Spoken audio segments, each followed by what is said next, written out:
Là, on est Oh, quelque à l'atteindre, exactement. c'est Comme zéro. si je suis... Oh, Oh, mais... ça veut dire que c'est pas normal. Oui, ça va. Bonjour maître, comment vous allez? Comment tu vas? Ça va, Dieu merci. Ça va bien. Un samedi matin, j'ai vu il y avait les véhicules, je me suis dit mais vaut mieux m'arrêter dire bonjour. Comment vous allez? C'est vraiment gentil, surtout que ça fait 2 jours qu'on ne s'était pas vu. Exactement. Il va très bien. Ma petite chérie. Très bien, Dieu merci. D'accord. Tant mieux, je vais profiter pour te présenter des amis. On est sur un projet qu'on rédige, donc c'était pour ça qu'on s'était réunis. Lui, c'est Bachir Zakari, c'est un magistrat. Elle, c'est Madame Sani Aïssa. Elle est greffière aussi au tribunal. Maintenant, elle est au TAC 3. Enchantée, Monsieur Zakari. Enchantée, Madame Aïssa. Moi, c'est Samira Wafi. Je suis journaliste et chef responsable d'une agence de communication. Merci. Ravie de faire votre connaissance. Merci bien. Je suis très souvent avec Maître Kadiatou parce que ce qu'elle fait me passionne avec ADPF Sport. Donc souvent je suis là pour un peu la déranger, chercher à savoir un peu sur des questions qui me passionnent. Et justement, vu que je suis là, ça serait bien de vous avoir avec moi aujourd'hui pour discuter d'un petit sujet qui me passionne un peu ce matin. C'est surtout pour parler de divorce et de répudiation. Les gens ont du mal à faire la différence entre un divorce et une répudiation. Et même le sens juridique, on a du mal à le cerner.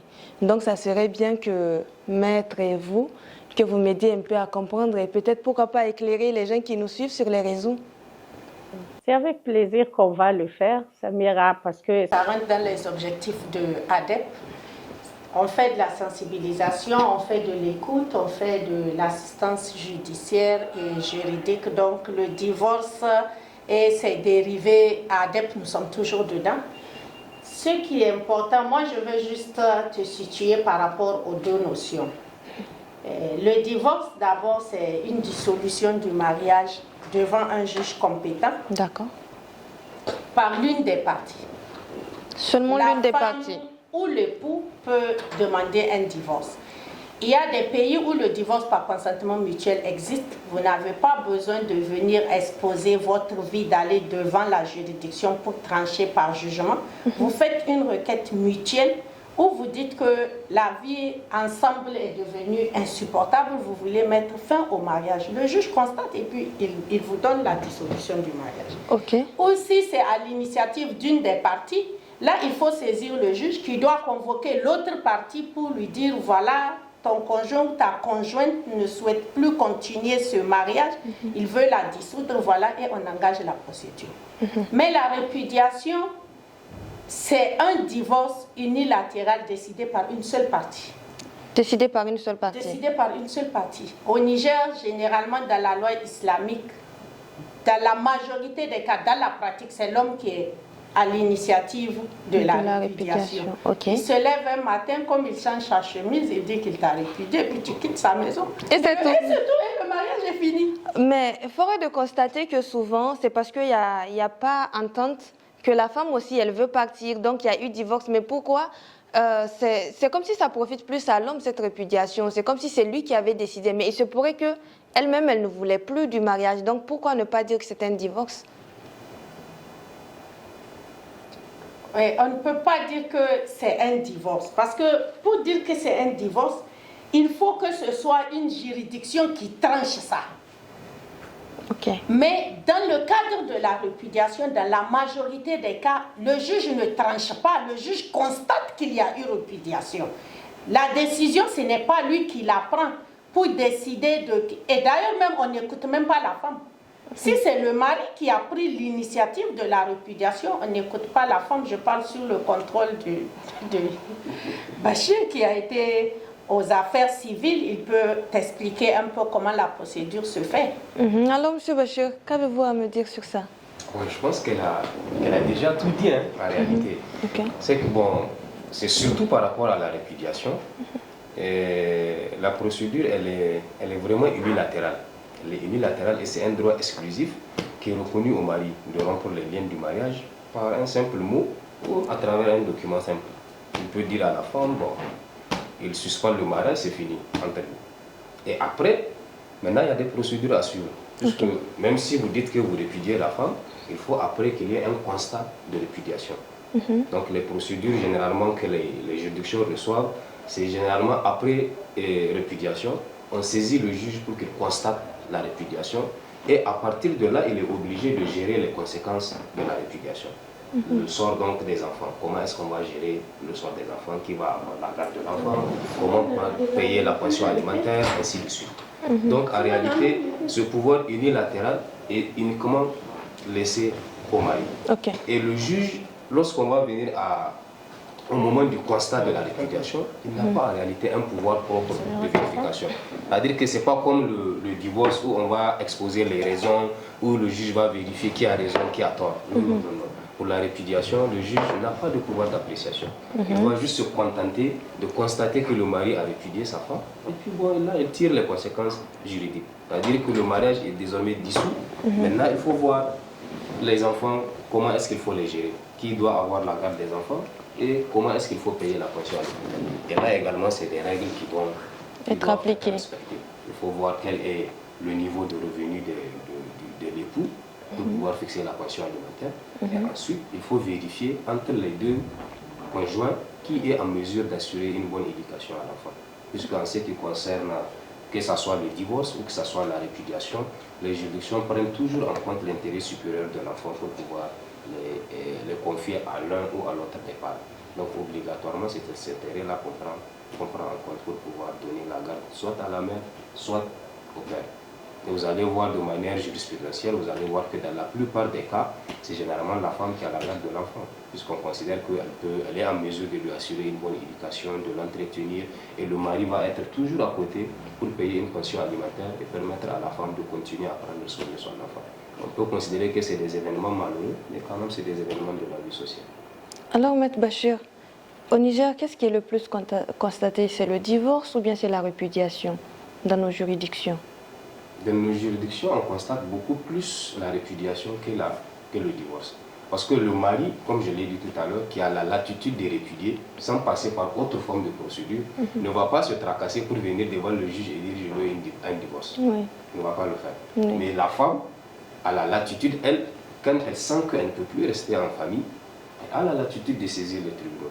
Et nos femmes sont rétractaires en réalité de la saisine des juridictions. Ce qui fait que même si elles ont du mal, elles vivent très mal dans leur foyer, elles ont du mal à saisir une juridiction parce qu'elles trouvent qu'au vu de la réalité sociale, c'est une honte pour la femme d'attraire son mari devant les juridictions. Ce qui fait que généralement, elles ne partent pas devant les juridictions. Mais la répudiation, on constate qu'elle est beaucoup plus pratiquée puisque vous allez trouver peut-être sur 100 dissolution des liens du mariage, vous allez trouver les 15% sont en réalité faites à travers des répudiations. Maître Kadiatou, je ne sais pas si c'est vous qui êtes censé me répondre. Bien, je dois donner la parole à Madame Aïssa, mais c'est de savoir à qui profite une répudiation, ou bien, disons, parlons plus des conséquences, parce que là, j'ai vite envie de rentrer dans les conséquences. Là, c'est la féministe en moi qui s'éveille. Donc, je me dis, si la femme ici, à cause de notre société qui est majoritairement islamisée, a du mal à saisir les juridictions et que c'est l'homme souvent qui fait les premiers pas pour dire « Ok, je me défais de ce mariage-là, je libère telle personne ». Mais c'est comme si ça profite plus à l'homme qu'à la femme, cette répudiation. J'ai l'impression qu'elle a été utilisée, là c'est fini, elle a été libérée. Oui, c'est parce que les gens, même du point de vue religieux, les gens sortent la répudiation de son cadre légal de la religion. Je ne suis pas une érudite islamique, mais du peu que j'ai pu lire dans mes lectures, la femme aussi, même en cas de répudiation, doit être écoutée quand même. Même en matière de répudiation, il faut situer le débat et les conséquences du mariage. Pourquoi tu veux répudier ta femme? Parce que c'est Dieu qui a parlé de la répudiation. Et nous tous, nous sommes conscients qu'il est le maître suprême et absolu. Il n'oublie rien. Tout ce qu'il fait est parfait. À l'image de nous, nous incarnons la perfection.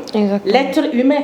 On ne sait pas comment le cerveau arrive à communiquer avec les yeux. Quelle est l'importance des 5 doigts de la main? Il faut d'abord avoir un problème avec l'autre doigt pour te rendre compte que, au fait, les 5 là, ils sont liés. Sans un, l'autre ne peut pas fonctionner. Bon. Oui. Imaginons quelqu'un qui a pu être parfait à ce point. Il va parler de répudiation et que cette répudiation ne puisse pas aussi être parfaite. C'est juste que c'est les hommes qui ont contourné et qui font ce qu'ils veulent de la répudiation. J'ai dit aux gens, c'est au Niger que les gens répudient leurs femmes comme ils changent de chemise. Une femme que tu as mariée à 18 ans, qui a été là presque pendant 10 ans, 11 ans de ta vie, tout le monde sait que la première femme, c'est avec elle qu'on construit vraiment la vie. Même si cette femme est ménagère et que c'est toi qui travailles, elle a contribué à cette réussite. Elle a fait de toi ce que tu es aujourd'hui. Qu'on le veut ou non, même si c'est la plus sorcière et la plus méchante des femmes, elle a une part dans ta réussite parce qu'elle était à la maison, elle s'est occupée des enfants. Mais on constate qu'au Niger, quand il s'agit de répudiation, on ne tient pas compte de cet apport de la femme et de pouvoir lui donner ce qui lui revient de droit. Et cette femme est retournée dans sa famille avec les enfants. Elle va retourner où? Chez sa mère, où elle a quitté, où elle n'a plus de place. Non.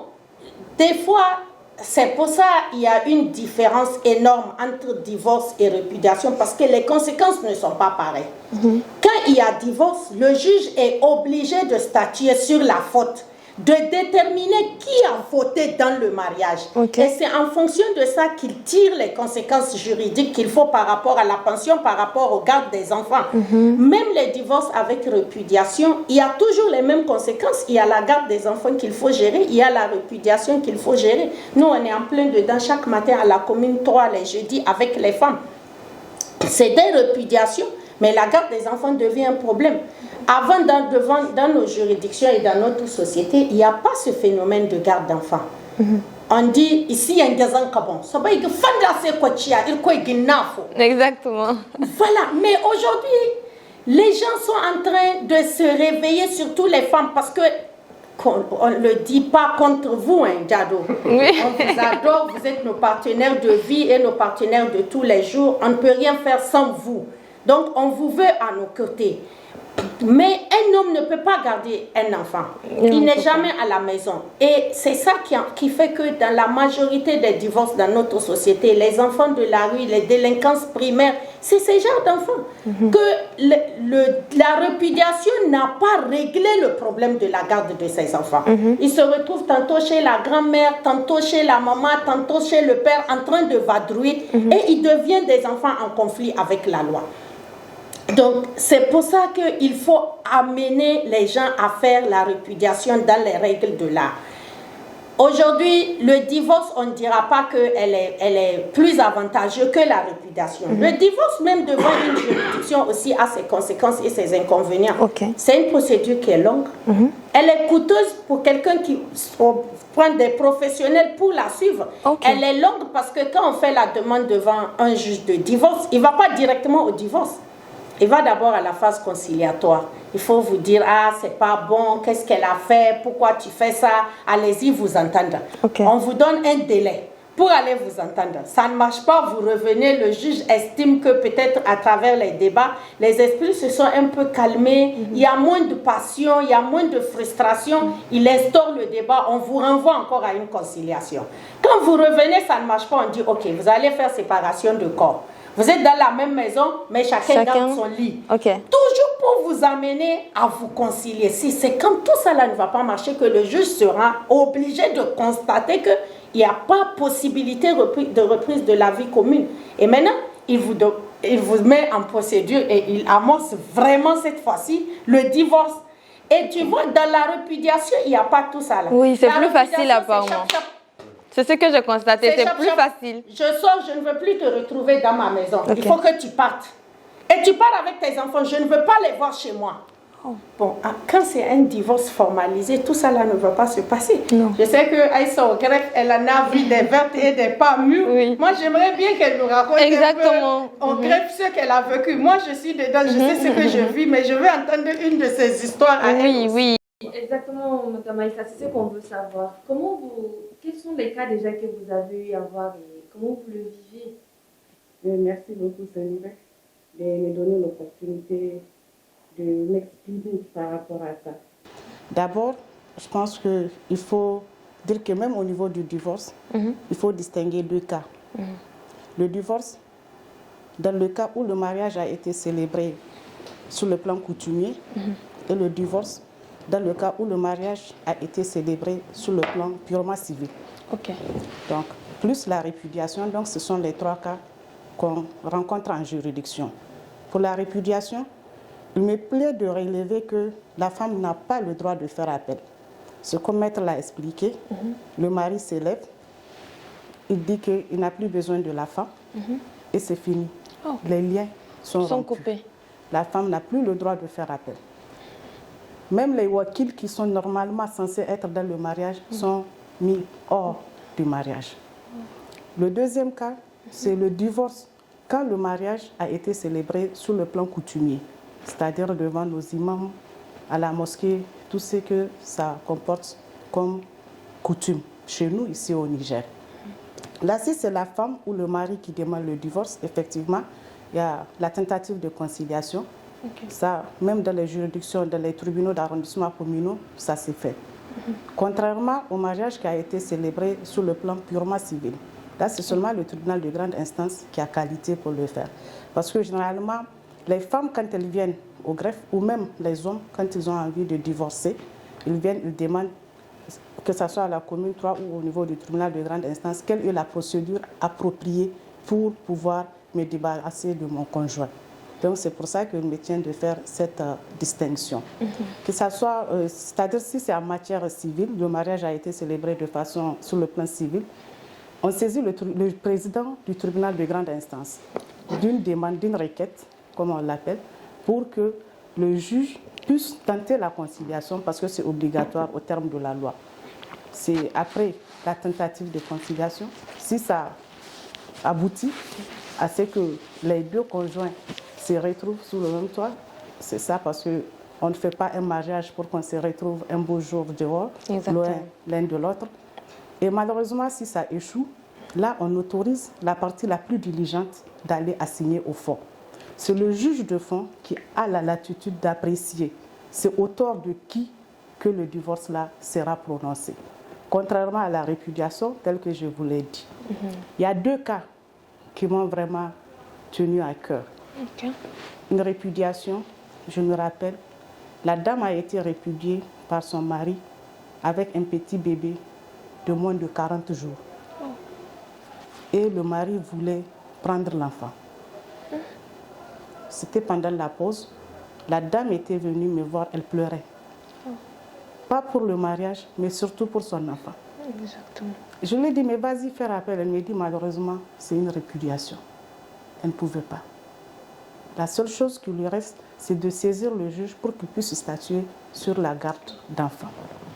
Donc, vous voyez à quel point la répudiation fait mal. Pour ce qui est du divorce, il y a également un cas qui me tient, qui m'a beaucoup tiqué. C'est après 10 ans de mariage. Effectivement, c'est la femme qui avait introduit la demande en divorce parce que si vous voyez une femme demander être loin de ses enfants, quand même, je pense que ça veut dire beaucoup de choses dans notre société. Donc, après avoir demandé le divorce, en premier ressort, elle l'a obtenu. Le mari a fait appel. Donc, de l'appel, ça veut dire que le jugement, le dossier, tous les dossiers est transféré à la juridiction supérieure, dans ce cas précis, au niveau du tribunal de grande instance. Donc, quand le dossier est parti là-bas, le juge d'appel, il a encore confirmé le divorce. Le mari dit qu'il fait encore pourvoi. Vous voyez la longueur de la procédure dont parlait Maître. Oui. Et dans notre société, ce n'est pas évident, dès qu'on dissout les liens, que la femme parte se remarier. Exactement. Parfois, elle est mal vue. Parfois, on va dire qu'elle n'a pas son papier. Comme si c'était le papier là qui les avait unis. Ce n'était pas les oulémas qui se sont réunis avec les deux familles pour témoigner qu'ils sont. Oui, exactement. On va dire que non, elle n'a pas eu son papier. Quel papier? Le jour où ils se sont unis, il n'y avait pas de Mais papier. on est dans un mode de formalisme. C'est ça, en fait, le problème. Non, mais Oui, quand même, de monsieur Bachir. formalisme, il n'y a pas Oui. eu de papier à la célébration. Exactement. Pourquoi à la fin, il faut forcément exécuter et demander un papier? Je ne suis pas d'accord sur ce point. Je vous explique pourquoi. Pourquoi? Excusez-moi de vous interrompre. Oui. C'est que quand on célèbre le mariage, dès le départ, les époux doivent se munir d'un acte de mariage. Doivent. Oui. Doivent, mais ce ça. n'est pas une obligation. Les papiers, les gens ne le font que quand ils ont besoin de quelque chose auprès de la loi. Or, c'est ça la règle, malheureusement. C'est ce que dit la loi. C'est ce qu'il faut faire. Oui, On mais est les gens dans ne une le font société- pas. Quand les gens ne le font pas et qu'on arrive au divorce, Oui. c'est maintenant au moment de la répudiation, parce que c'est à l'initiative de la femme qu'il faut lui exiger un papier pour pouvoir se remarier. Oui. Papier qui n'a jamais existé en 20 Oui. ans de mariage. Exactement. En 20 On ans de t'attend. mariage. Premièrement, je dis, le formalisme exige qu'obligatoirement on ait un acte. Mais les gens ne le font pas. Aujourd'hui, combien de personnes l'ont au Niger? Ça, c'est ce que dit la règle. Allons juste à Dosso à côté qui n'est pas Niamey. Combien de couples ont ça? Puisque dans tous les cas, l'acte, ça sert à prouver que ça soit la dissolution du mariage, que ça soit le fait d'entrer dans les liens du mariage, ce n'est que pour prouver. Ok. Mais dans tous les cas, la communauté, elle est d'accord, la communauté, elle est témoin de la célébration du mariage. Et Mais cette vous, même pour communauté pouvoir- ne peut J'arrive, pas être j'arrive. témoin de la dissolution du Cette même mariage. communauté peut être témoin, mais quand Sans on papier. Mais vous êtes d'accord avec moi, vous êtes avocat. Vous savez que quand on est devant une juridiction, on est obligé de prouver. On est d'accord. On est obligé de parfaitement prouver. d'accord. Donc, pour ces raisons, pour que les femmes, moi, c'est pour que les femmes puissent se protéger en réalité. Elles doivent se munir de ces documents. Puisque je connais, nous sommes des hommes, que ce soit l'acte de mariage, que ce soit le constat de répudiation, ou que ce soit à travers une procédure de divorce, avoir son document en main pour se sécuriser. Puisque je connais, nous sommes des hommes. Nous sommes plus que jaloux de voir une femme qu'on répudie et après Se reprendre se sa remarier vie et encore. reprendre sa vie et en train de Non, mais c'est difficile. Merci d'avoir Mais elle doit quand même avoir une vie. On doit avoir la grandeur d'esprit des fois de les laisser partir. Mais des fois, l'homme va se retrouver dans des situations où il va voir que non, elle ne doit pas avoir. C'est méchant. Mais c'est pour ça que je dis, je conseille à mes soeurs, en réalité, de faire tout pour se munir de ces actes-là. Ça les protège. Puisque plus tu as l'acte qui te protège, plus l'autre ne peut Bon, pas. on va écouter ça pour voir celle qui a essayé Oui. de se prémunir et de se protéger. Oui, oui. Qu'est-ce qui lui est arrivé? Oui. Quelle est la suite de son histoire? Ça, je t'ai dit. C'est vrai qu'il est important d'avoir le document, mais en réalité, ça ne protège pas toujours. Ok. L'histoire là dont j'étais en train de vous raconter, c'est 10 ans après que le mari était revenu. Juste Après parce que avoir fait pouvoir, il est allé il a se fait coucher pendant pouvoir 10 ans. pendant 10 ans. Il n'est plus revenu pour s'enquérir de la suite de la procédure. Malheureusement pour lui, heureusement pour la femme, un beau jour, elle a retrouvé un homme avec qui elle devrait refaire sa vie. Et c'est le lendemain qu'il s'est présenté à la justice pour dire qu'il est venu s'enquérir de la suite de sa procédure. Tenez-vous bien, 10 ans après. Entre-temps, lui, il a eu le temps de refaire sa vie. Il a eu le temps de faire des enfants. La société ne le juge pas mal. La femme parce qu'elle a eu le courage d'affronter nos juridictions, parce qu'il faut le dire, c'est un courage, de que tu essaies d'attraire ton mari ou même qui que ce soit en tant que femme à la justice, on va penser que toi, tu n'es pas une bonne femme. Exactement. Tu n'es pas une femme soumise. Tu n'es pas une femme à marier. Donc, elle a eu le courage de le faire. Elle a bravé tout ça. Il est venu pour dire que lui, maintenant, c'est son divorce là dont il n'était pas d'accord. Il avait déjà 4 femmes. Si ce n'est pas pour nuire, c'est pour faire quoi? C'est pour faire mal, c'est tout.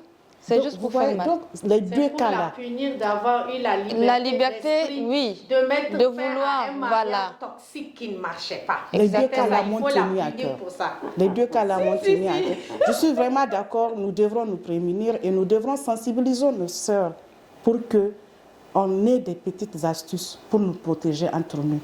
Si ça ne va pas, comment est-ce que tu dois garder les preuves?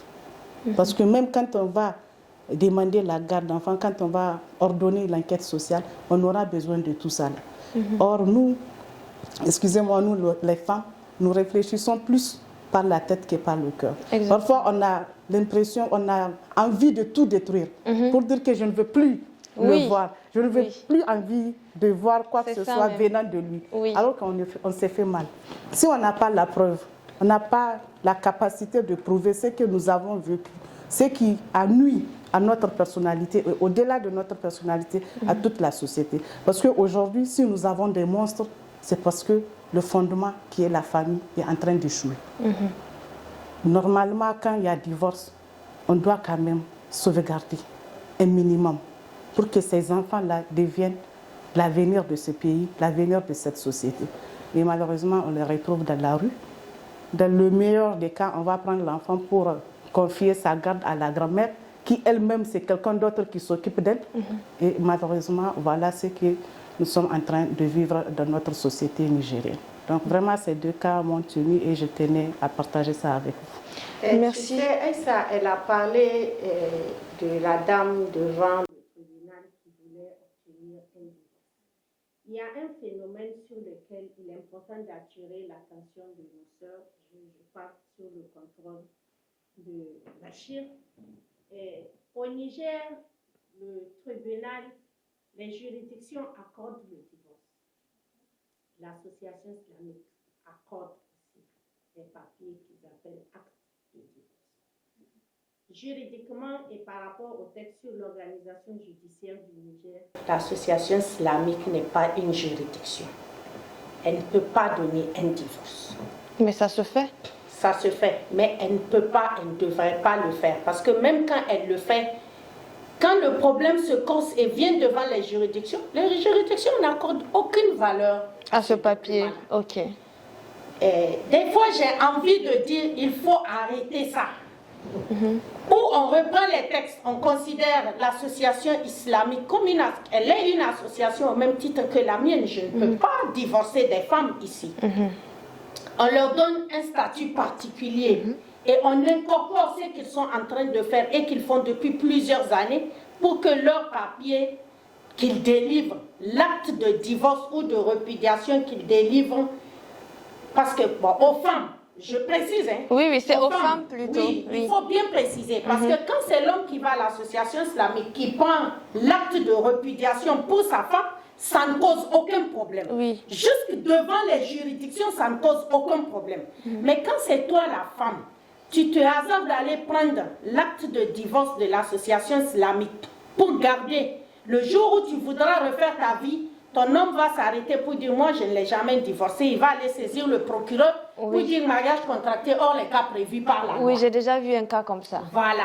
Mais l'homme, il n'a jamais ce problème-là. C'est pour ça que je vais attirer l'attention des sœurs ici.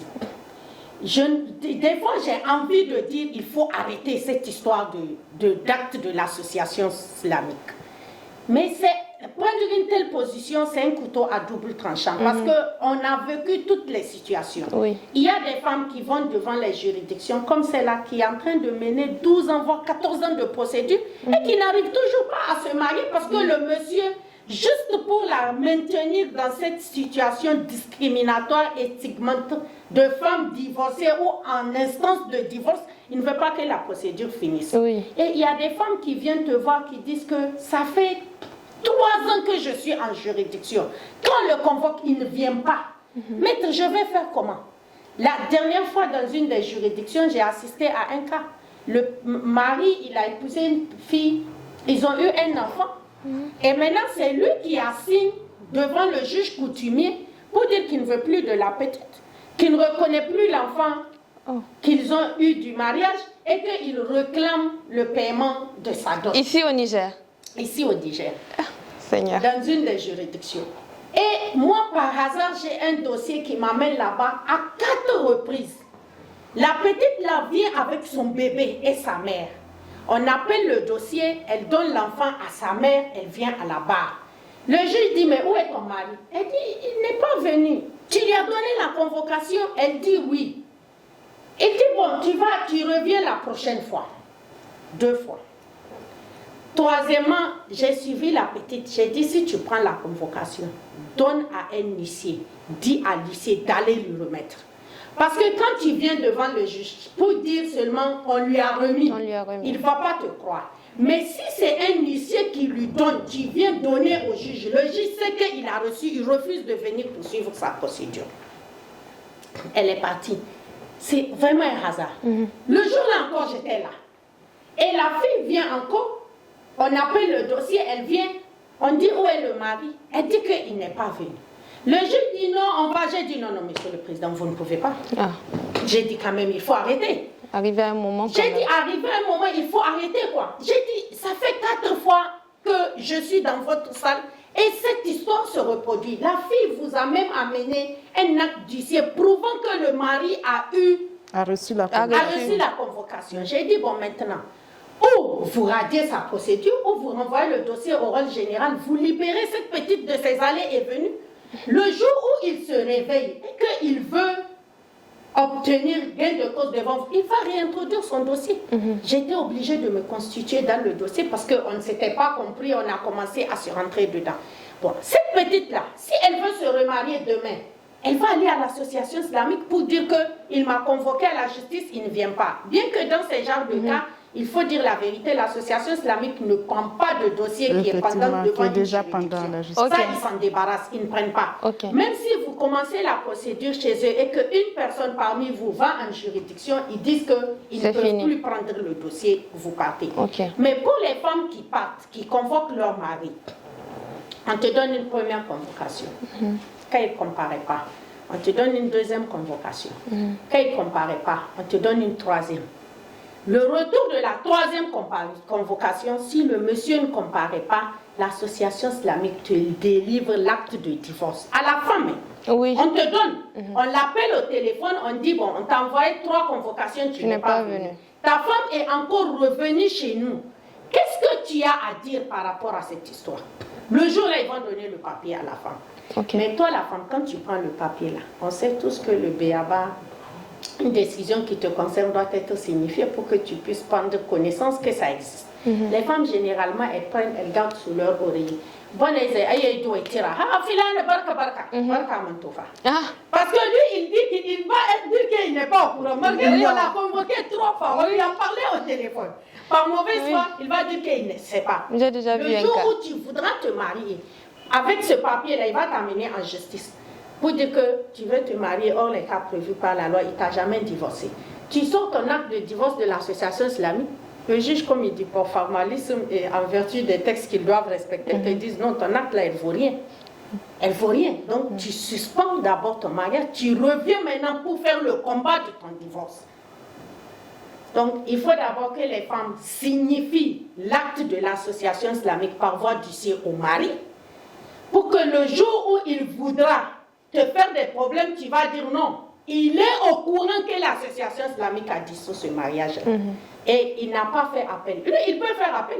Ils peuvent venir devant un juge pour dire que l'association islamique, sans mon accord, sans m'aviser, sans me parler, la religion dit que c'est moi qui tiens le mariage, l'accord du mariage. Ils ont coupé la corde qui est dans ma main, sans m'aviser, je ne suis pas d'accord. Il peut le faire. Mais s'il ne le fait pas, après 10 ans, je doute fort qu'il y ait un juge qui lui donnera raison parce que tu vas vouloir te remarier. Si tu fais cette signification, tu peux prendre les 2 actes, venir devant la juridiction de ta commune pour dire au juge, voilà, je suis dans une situation comme ça, mais l'association islamique a rompu le mariage. Je veux que vous me donnez un constat de répudiation que mon mariage est fini. Le juge va te donner. Il va te donner.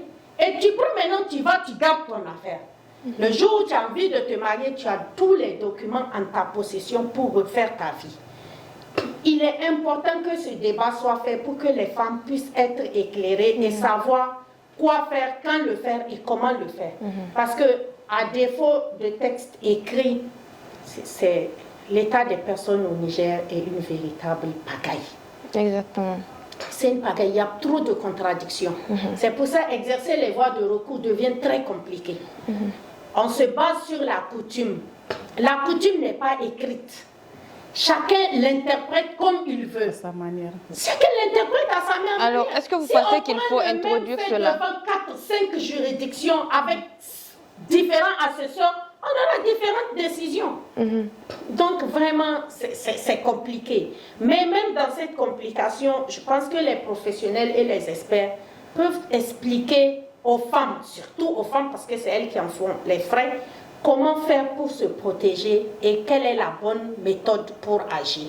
Et surtout, comme Aïssa l'a dit, il faut documenter et il faut garder. Lors de notre dernière rencontre, on a parlé de ça par rapport à la garde des enfants. Oui. Qu'il est important de documenter. Il est important de garder les preuves des échanges qui se passent pour que le jour où ça va exploser, que tu puisses avoir la vérité et les preuves de ton côté. Aujourd'hui, quand tu assistes une femme devant un juge, le mari va venir raconter des contre-vérités. Si la femme dit une fois qu'il ment, c'est lui qui va commencer. Vous dites que elle là, c'est pas possible. Elle est impolie, elle ne me respecte pas. Et maintenant, quand il va dire une contre-vérité, la femme va dire que le juge même, tu vas voir en même temps, il va devenir rouge. Comment elle va dire que mais pourtant il ment. Moi, même hier, j'ai eu envie de dire à quelqu'un pourquoi tu mens. Mais un mensonge, c'est un mensonge. Un homme, il est capable de te regarder. Il n'a pris aucune manière pour te dire, toi, devant toi, que sa femme est insoumise. Elle est impolie, qu'elle ne le respecte pas. Il n'a pas pris de gants pour dire tout ça là. Mais elle, juste qu'il ment. Tout de suite, le juge va se fâcher. Il y a des manières intelligentes de dire à quelqu'un qu'il ment sans pour autant le dire clairement. Notre juridiction est un peu mêlée à nos coutumes et à notre religion. Notre droit de la famille, c'est un droit mélangé. C'est un droit mélangé. Coutume et droit civil. Elle est vraiment mélangée. C'est ça qui complique les choses. C'est pourquoi une femme va devant un juge et le juge se met dans la peau de l'homme de maison, le chef de famille, qui veut défendre son camarade plutôt que de vouloir défendre la femme ou de la laisser s'exprimer. Laisse-moi au moins vous défendre un peu. Il y a 56 ans, on trouve beaucoup de juges qui sont comme ça. Mais depuis que je pratique vraiment cette affaire de manière continue et assidue, je t'assure, Samira, ce n'est pas pour leur jeter des fleurs. Ils font beaucoup d'efforts. Ah, super. Ils font beaucoup d'efforts. Moi, la majorité des décisions que j'ai, j'en ai plus de 30 à l'actif de l'association. Les gardes sont donnés au maire. Les gardes sont donnés au maire. Ce qui doit suivre, par contre, c'est la pension. Et ça aussi, c'est dans les retours des enquêtes sociales qu'on ne fait pas l'enquête sur les revenus réels du monsieur. J'avais eu un dossier à la commune 5, ça fait plus de 7 ans maintenant, ou 8 ans. On a fait la preuve des revenus du monsieur dans l'enquête sociale. Et le juge a accordé 50 000 à l'enfant comme pension alimentaire par mois, sans la scolarité, sans les frais de santé, sans l'habillement. Donc moi, je peux témoigner et dire que nos juges font beaucoup d'efforts. C'est vrai, ils donnent généralement 15 000, 20 000 par enfant. Ou 15 000 pour 2 enfants. Ou 15 000 pour 2 enfants. Mais tout ça, il appartient aux femmes de dire non. D'où la documentation. Il faut chercher à faire la preuve. Parce que mais il y a aussi ce problème-là où la famille de la femme l'empêche de poursuivre certaines procédures. Comme par exemple, la dernière fois on en a parlé, celle du monsieur qui donne 15 000 pour 2 enfants. Pourtant, cela ne suffit même pas à couvrir les dépenses d'une de ses filles qui est en âge d'aller à l'école et dont on doit prendre soin, la scolarité, la santé, les frais de récréation et tout. Et la petite aussi qui prend du lait, des Solani et tout. Mais son père, le père de la femme, refuse à ce qu'elle parte dire que les 15 000 francs là ne suffisent pas et elle est dans le problème. En réalité, vous savez, nos mariages là, ce n'est pas seulement entre les deux époux. C'est ça notre société, malheureusement ou heureusement pour nous. Quand ça va, c'est pour tout le monde. La femme, quand elle est appréciée, on tient compte également des appréciations de ceux qui sont à l'extérieur du couple. Quand ça ne va pas également, ces mêmes appréciations fondent également l'appréciation de la vie de couple. Moi, j'ai vu un couple qui tient parce que le beau-père du mari continuait à entretenir la famille. Et ils sont nombreux. Ça, c'est juste un que je raconte, ils sont nombreux. Donc, c'est de cette même manière, quand les liens du mariage sont dissous ou sont en train d'être dissous, il y a encore des familles qui pensent qu'ils doivent renforcer ou ils doivent aider jusqu'à ce que les bonnes manières. Généralement, qu'est-ce qu'on dit? C'est pour les enfants. C'est pour que les enfants, on leur inculque des bonnes manières. Mais je me dis que ça a des limites. Ça a des limites. Un père responsable, ça s'apprend. Un mari responsable, ça s'apprend. L'enfant qui va grandir et trouver que sa mère a été entretenue en partie par son grand-père, qu'est-ce qu'on lui donne comme message? Donc c'est pour ça que je me dis qu'il faut avoir le courage de se mirer et de voir ce à quoi on ressemble. Si réellement nous voulons avoir des enfants entre griffes responsables de demain. Aujourd'hui, cette famille-là, elle est en train de tenir parce que le mari va donner 15 000. Comment d'ailleurs? Difficilement, c'est sûr. Il va donner 15 000 pour 2 enfants.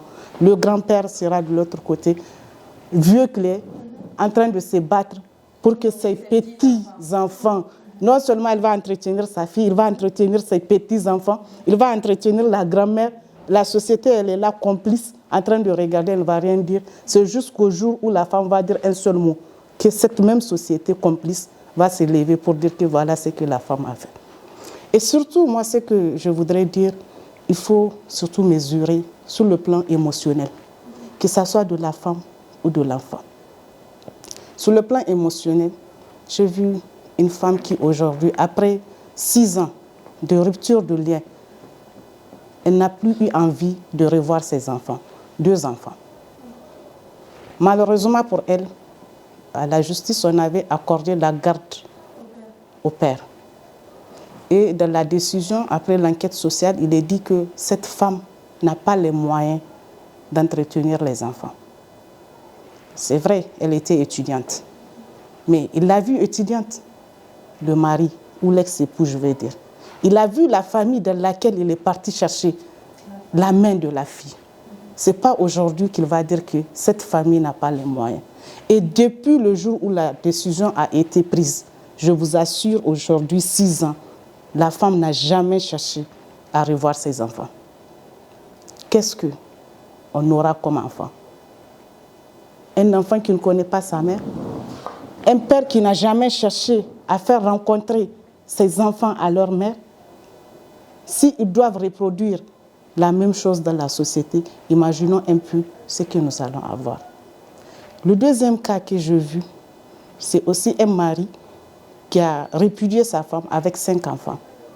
Les plus petits, jusqu'à ce qu'ils aient obtenu leur bac l'année passée, le bac de la session passée, c'est un stade-là, il est revenu. Il a cherché la maison. Quelqu'un qui les a abandonnés sans pension. Parce que la pension qu'on avait accordée aux enfants, là, c'était 10 000 francs par enfant. Donc 50 000 francs par mois pour les 5 enfants. Il n'a jamais payé ça. Scolarité, il ne sait pas. Si les enfants tombent malades, il ne sait pas. Il avait pris une seconde épouse. Il faisait la belle vie. Entre-temps, les choses ont tourné mal. La femme, la deuxième femme, l'a abandonné. C'est à ce stade-là qu'il a pensé à ses enfants. Le jour où il était venu, il a cherché la maison, il était venu toquer à la porte. Les enfants, un à un, ils ont défilé. Quand ils ouvrent, ils voient que c'est lui, il retourne. Ils ouvrent, ils voient que c'est lui, il retourne. Il était resté comme ça, devant la porte. Il a appelé la maman pour supplier ses enfants pour qu'ils le reçoivent. Ça m'a touchée. Quand la mère m'a appelé pour me dire que voilà ce que ses enfants ont fait à leur père, je dis laisse-le. C'est le sort qu'il mérite. C'est le sort qu'il mérite. Et c'est les plus petits qui étaient admis au bac C. Imaginez. Ça veut dire qu'ils ont l'intention de lui inculquer une leçon. Sinon, comment ne pas recevoir son père? En tout cas, quelqu'un qui est admis. Non, ce n'est pas un père, c'était un géniteur. Il ne faut pas donner la qualification de père à tous les mondes. Non. Il y en a qui sont pères et il y en a qui sont géniteurs. Il faut le dire.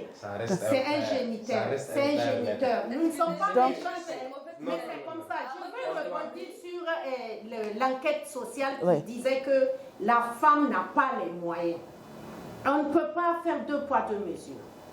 Ou c'est la coutume nous appliquons, ou c'est autre chose que nous appliquons. Dans notre coutume, L'homme est responsable de sa famille.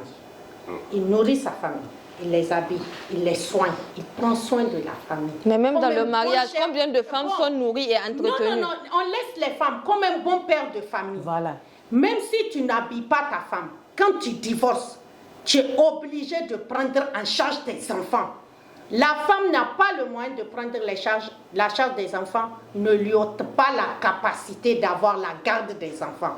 Parce que la charge des enfants incombe au père. Qu'il soit marié ou divorcé, c'est à lui de s'occuper de ses enfants. C'est sa responsabilité que de s'occuper de ses enfants. Chez nous, on parle de coutumes islamisées. On ne sait pas où est-ce que nous en sommes.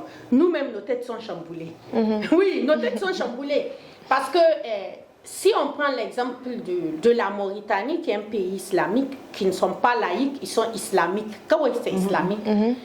On a rencontré des gens de la Mauritanie dans une assemblée à l'international, et il y avait un monsieur, on parlait de la situation du Niger, des répudiations, et il me dit, mais ça fait bon de vivre au Niger, hein? Il dit, mais moi, il y a 2 ans, je te jure, je voulais divorcer de ma femme. Il dit, mais tu sais, chez nous en Mauritanie, quand tu veux divorcer de ta femme, tu sors de la maison, c'est elle qui garde la maison avec les enfants. Et je n'étais pas prête à faire ça. Et c'est pour ça que j'ai mis de l'eau dans mon vin. Et finalement, le diable a quitté notre relation et on vit ensemble. On ne peut pas accorder la garde à un père juste parce que la femme n'a pas les moyens. J'ai eu un dossier à la commune 3 où c'était l'argument du père. Que sa femme vit dans chambre-salon avec ses parents, sa mère, ses soeurs, que où est-ce que ses enfants vont aller dormir? Et que pour ça, le juge ne doit pas lui donner la garde de ses enfants. Je dis non, ça, ce n'est pas un critère d'appréciation, je suis désolée. Tu l'as vu là-bas, tu l'as mariée là-bas. Comme tu sais qu'elle n'a pas où retourner avec tes enfants. C'était au moment de la repudier que tu devais, en bon père de famille, te poser cette question-là. C'est là, je suis fatiguée d'elle. Mais si je la renvoie, où est-ce qu'elle va amener mes enfants? Tu dis, bon, toi là, notre mariage c'est fini. Mais j'ai telle maison ou dans tel quartier, j'étais pris chambre-salon à cause de mes enfants. Va rester dedans avec mes enfants et je prends en charge. C'est ça être un père. C'est ça être un père. S'occuper de tes enfants, quelle que soit la situation. Et aujourd'hui, malheureusement, à quoi on assiste? Les hommes pensent qu'en divorçant et en s'occupant pleinement de leurs enfants, c'est comme si c'est... Ils te font de l'aumône, en fait. Comme si c'est des avantages qu'ils accordent à leur ancienne femme et qu'elle ne doit pas jurer de ces avantages. Mais les gens refusent. Et le deuxième problème des familles... Le débat est allé... Le deuxième problème des familles, j'ai eu des cas où on est devant le juge. La femme dit que quand le problème s'est passé, ma mère a dit ça. Le mari dit que moi-même, mon père avait dit ça. J'ai dit, OK. Toi, c'est ton père qui a dit ça. Il dit, oui. J'ai dit, toi, c'est ta mère qui a dit ça. J'ai dit, mais votre enfant là, il est là assis aujourd'hui. Qui dit quelque chose pour lui? Parce que vos parents parlent pour vous, mais vous deux là, qui parle pour votre enfant? Parce que cette histoire ne concerne pas vos parents. Il faut que les deux parents, que ce soit la femme ou l'homme, quelle que soit la passion du moment, parce que c'est du moment, hein, ça passe, ça finit, tout ça, on guérit, c'est des plaies qui se soignent avec le temps. Chacun guérit de cette blessure et il faut aller de l'avant. Mais il y a des situations qu'on fait, des actes qu'on pose devant les enfants. Malheureusement, l'enfant ne va pas oublier. L'enfant ne va pas oublier et il sera traumatisé à vie. C'est pour ça, moi, chaque fois, ceux qui viennent à l'écoute ADEP, je leur dis, va doucement. C'est la mère de tes enfants. Va doucement. Tu vas la retrouver dans 5 ans, dans 10 ans pour parler de ces mêmes enfants-là. Tu ne peux pas lui faire ça. Tu ne peux pas dire certaines choses. Même si c'est la vérité qu'elle les a faites, tu ne peux pas le dire. Devant les gens, devant tes enfants, tu ne peux pas le dire. Et les femmes, je leur dis, j'ai eu plusieurs. Elles pleurent tellement. On prend 10 minutes, 30 minutes, je la regarde, j'ai dit pleure. Mais ça, je ne veux pas t'accompagner dedans. C'est le père de tes enfants. Il demeurera le père de tes enfants. En fait, il ne faut jamais oublier ça. Et il faut aller doucement, doucement pour prendre tout ce que tu veux chez lui. Je ne t'arrête pas pour réclamer les droits. Ce n'est pas des droits pour toi, c'est des droits pour tes enfants. Il ne faut pas le laisser. Il faut lui prendre ça. Mais il faut lui prendre, comme tu dis, dans la manière. Oui, pas dans le traumatisme de l'enfant. Hier, une femme disait que c'est le cahier de son enfant, le mari a déchiré pour dire je te repudie, pour remettre à la femme. Et la femme a commencé à pleurer. L'enfant dit, oui, et l'enfant dit, mais qu'est-ce qu'il t'a donné? Pourquoi tu pleures? C'est des actes à ne pas faire devant des enfants quand même. Nous sommes responsables de ces enfants. Ils ne nous ont pas choisis comme parents. Ils n'ont pas décidé de naître entre nous. La séparation de leurs parents, que jusqu'à aujourd'hui, ça les poursuit dans leur propre mariage. C'est comme ça. Moi, j'ai une amie qui vit la pire situation de sa vie que moi. Souvent, en tant que femme, tu penses rencontrer des difficultés, mais quand quelqu'un te raconte la sienne, tu as l'impression que pour toi, c'est la belle vie. Mais elle n'arrive pas à divorcer parce que sinon, on va dire que elle suit l'exemple de sa mère. Sa mère a fait 5 mariages qui n'ont pas marché, donc elle aussi, elle n'arrive pas. Alors qu'elle vit le pire moment de sa vie. Il suffit d'un petit problème, le mec la menace en disant, ok, il prend l'enfant, il l'amène chez ses parents, il la laisse seule, malade, avec une césarienne. Vous savez, en fait, Bachir a quelque chose à dire jusqu'à... Il peut nous convaincre, on va rester ouvert d'esprit, on ne va pas être obtus, on va l'écouter. J'ai un ami aussi qui a une femme vraiment irresponsable, mais qui n'arrive pas à se remarier parce que sa mère a vécu dans un foyer polygame. Sa mère a beaucoup souffert et lui, il ne veut pas qu'il ait des enfants de mères différentes et qu'elles vivent la même chose que lui et ses frères et sœurs ont vécu. Mais il est là, il est malheureux. Dès que tu le vois, tu sais qu'il n'est pas heureux. Chez lui, toutes les conditions sont réunies pour que... Mais la femme, on a envie de la gifler, limite, en fait, mais il ne peut rien faire et il n'a pas envie de divorcer. En Afrique, on pense que les traumatismes, là, ça n'existe pas. Ça existe. En Europe, on diagnostique, on fait le suivi. On dit dans ton enfance, quand tu avais eu 3 ans, il y avait eu telle chose, c'est ça qui te suit. Oui. Mais chez nous, c'est pour ça que je dis aux gens, il y a plein de fous parmi nous qui sont habillés. Est-ce qu'il y a des suivis après? C'est vrai. Psychologique pour les femmes et pour les hommes. En fait, je suis parfaitement d'accord avec tout ça. C'est le côté émotionnel, c'est les conséquences des divorces, ça touche la mère, ça touche très généralement les enfants. Et dès que ça touche les enfants, ça a des impacts inévitables sur la société de manière générale. Mais ce que je veux dire en réalité, c'est qu'on est obligé de revenir aux fondamentaux. C'est-à-dire que quand à un moment de la vie, on n'arrive pas à trouver de solution, on doit revenir en arrière pour voir qu'est-ce qu'il faut faire. Poser un diagnostic. Le diagnostic existe déjà. Tout le monde connaît le problème. C'est répudier par-ci, c'est jeter les enfants par là, c'est des conséquences qui en découlent, c'est la délinquance qui va naître un peu partout. Maintenant, il faut que nous revenons à nous-mêmes. Puisque nous avons la chance d'avoir un régime juridique un peu dualiste, droit civil, droit coutumier, revenons sur nos coutumes. La base de notre coutume, c'est quoi? C'est l'islam, c'est les règles religieuses, en grande partie. Qu'est-ce que nous devrons faire? Nous devons faire en sorte que ces règles religieuses-là se retrouvent dans un document qui va servir de base d'appréciation aux juges. Un statut de droit de la famille au Niger simple, avec des dispositions claires, où il y a des dispositions les règles du Coran, il y a des règles de la Sunna, ainsi de suite, qu'on va prendre et qu'on va légiférer en la matière, et ça va servir de boussole. Et à partir de cet instant, vous allez voir que on va tellement encadrer ce mécanisme de répudiation conformément à la religion que les hommes ne vont pas s'adonner à cette répudiation-là de manière intempestive. Ça n'arrivera de manière abusive, entre guillemets. Ça n'arrivera pas. Et la même chose, le plus important, c'est l'intérêt des enfants. Chaque fois qu'on répudie une femme ou chaque fois qu'un divorce est prononcé, la première des choses à laquelle on doit penser, c'est les enfants issus de ce mariage. Qui doit en prendre charge? Comment est-ce qu'il faut assurer leur éducation? Vous allez voir que dans notre législation actuelle, on a la chance d'avoir le fait que le Niger est parti à une convention internationale sur la protection des droits de l'enfant qui dit de prendre en compte l'intérêt supérieur de l'enfant. Dans tous les cas. Chaque situation qui concerne l'enfant. Elle ne va pas me donner des actes contraires. Même si la coutume est contraire à l'intérêt supérieur de l'enfant, le juge doit écarter la coutume pour se baser sur l'intérêt supérieur de l'enfant. Parce qu'en réalité, si on ne le fait pas, on va créer des délinquants par la suite. C'est ce que nous sommes en train de produire malheureusement. Malheureusement. Ce qui fait qu'actuellement, là, toutes les décisions concernant les enfants, ce n'est que l'intérêt de l'enfant qu'on regarde. Maintenant, est-ce que la femme elle est en mesure de prendre l'enfant en charge? Ça, c'est coutumièrement que nous devons gérer ça.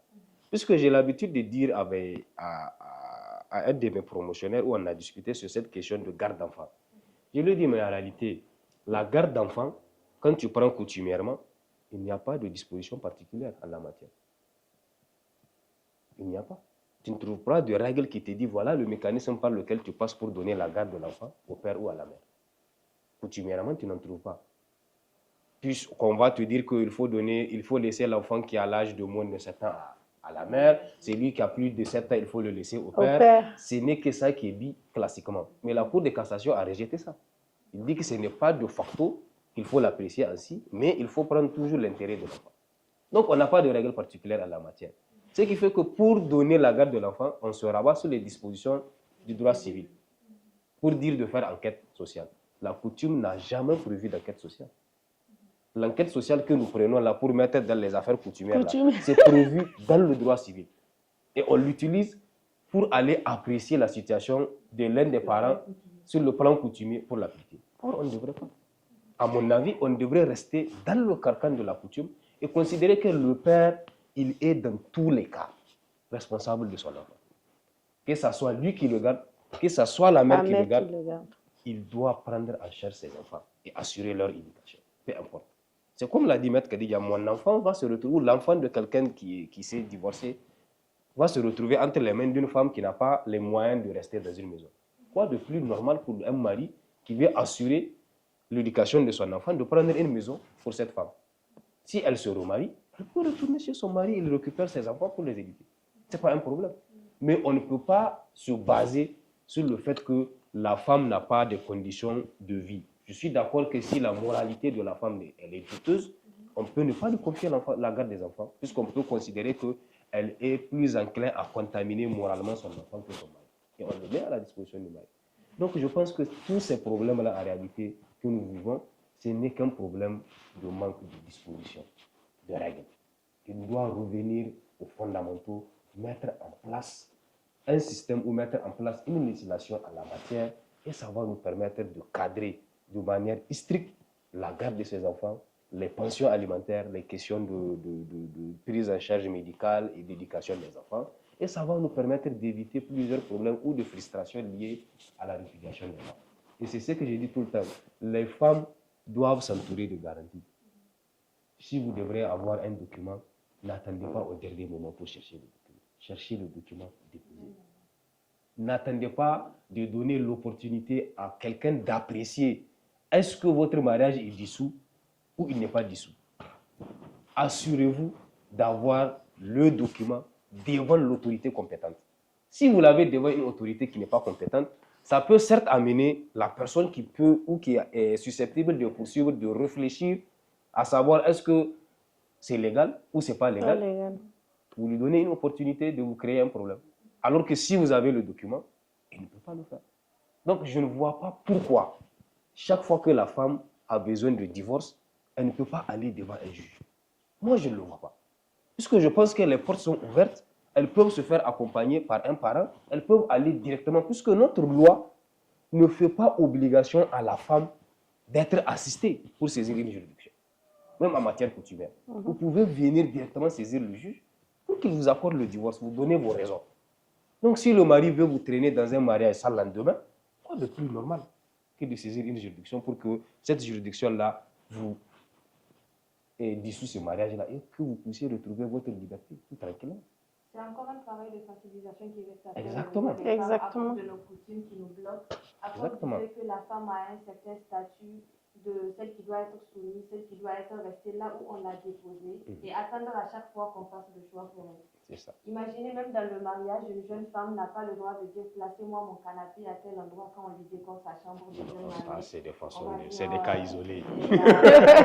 C'est des cas. Prendre une décision pour dire ok, je veux sortir de ce mariage-là qui ne marche plus. Qu'est-ce que je dois faire? Elle va être indexée, elle va penser à ses enfants, à cela. Elle va penser à ses enfants, elle va penser à ce que va dire la société. Combien de femmes sont dans un mariage malheureux aujourd'hui et qui n'arrivent pas à se libérer juste à cause de ce que la société va dire? Et beaucoup vont mourir dedans. Merci. Et malheureusement, on ne pourra rien y faire. Double giga. Déjà, on ne pourra pas mieux finir cette discussion à bâton rompu. C'était très enrichissant, très intéressant aussi. de voir la différence qu'il y a entre un divorce et une répudiation et comment c'est tellement facile d'être répudié et toutes les conséquences plutôt qui en découlent. Je vous remercie énormément. On ne va pas finir cette discussion. J'espère vous revoir très bientôt, même si ce n'est pas ici, dans un autre cadre bien adapté, pour parler d'autres choses qui ont un lien surtout avec le divorce ou la répudiation ou bien par rapport au bien-être des enfants dans le cadre des juridictions. Merci beaucoup de m'avoir accueilli, maître. Merci de t'être imposé dans notre Vraiment. travail. Oui. On te remercie.